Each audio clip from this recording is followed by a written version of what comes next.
Son Excellence, le ministre Nissa Baraka, vous nous faites l'honneur d'être ici avec nous aujourd'hui.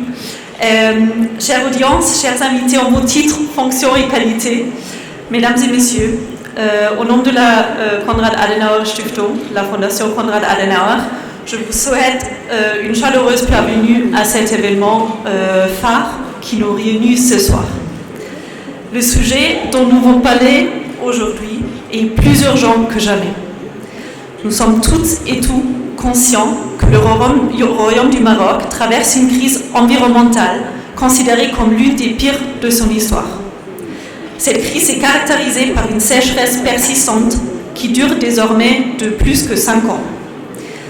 Face à cette situation grave et alarmante, le gouvernement marocain, sous les hautes orientations de Sa Majesté, a élaboré un plan d'action d'urgence pour lutter contre le stress hydrique et pour assurer l'approvisionnement de l'eau potable dans tout le Maroc. Monsieur le ministre Nissa Baraka va vous en parler davantage, ainsi que d'autres mesures déjà prises et encore planifiées. Outre les décideurs politiques, et c'est déjà mentionné par mon collègue Sébastien Wilde, il y a aussi une multitude d'autres acteurs qui jouent un rôle important dans cette situation. Il y a bien entendu les acteurs économiques, les ingénieurs qui jouent un rôle clé, mais il y a aussi la société civile qui a un rôle à jouer dans la sensibilisation et dans la communication avec la population. Bien que l'événement d'aujourd'hui se concentre sur les questions de l'eau au Maroc, permettez-moi, en tant que directrice aussi du programme régional sur la sécurité énergétique et le changement climatique au Moyen-Orient et l'Afrique du Nord de la Fondation, de aussi ajouter quelques mots comment cette thématique s'inscrit dans le contexte régional. Si on regarde les régions du Moyen-Orient et de l'Afrique du Nord, on voit que ce sont des régions les plus touchées par le stress hydrique dans le monde. Elles sont confrontées depuis longtemps aux conséquences du manque d'eau sur leur population, leurs économies et leurs relations régionales. Selon les données de 2019, 12 de 17 pays de la région sont les plus exposés au risque d'une pénurie aiguë d'eau. Les données les plus récentes montrent encore que 83% de la population de ces régions sont exposées déjà à un stress hydrique extrêmement élevé.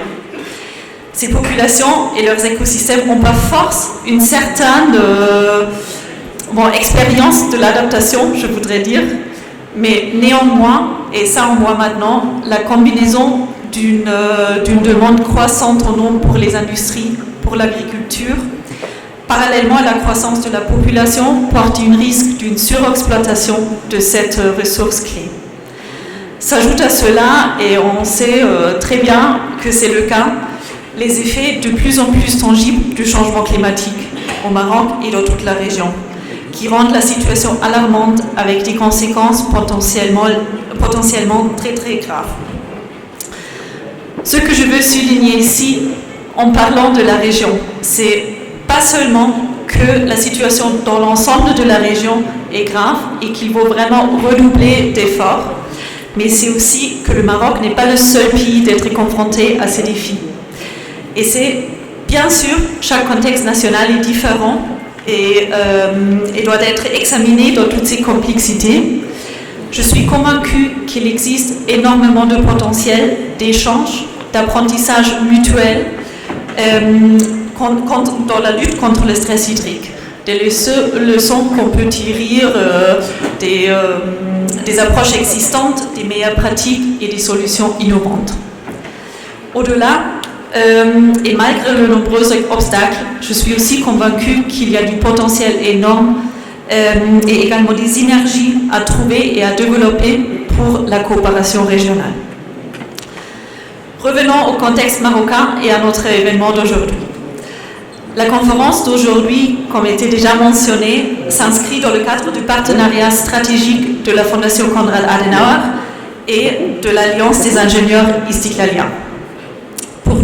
C'est un partenariat très très important, un partenariat qui nous rend fiers avec les nombreux événements qu'on avait déjà organisés ensemble, qui ont rencontré déjà un grand succès avec l'implication des décideurs politiques, avec des discussions très très riches. Pour nous,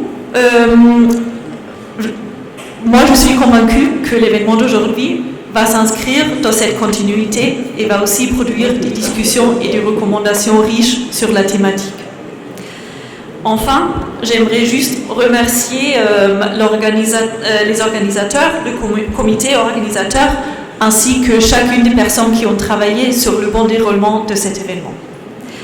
Je vous souhaite une excellente soirée. Je suis très contente de voir vous toutes et tous ici et je vous remercie.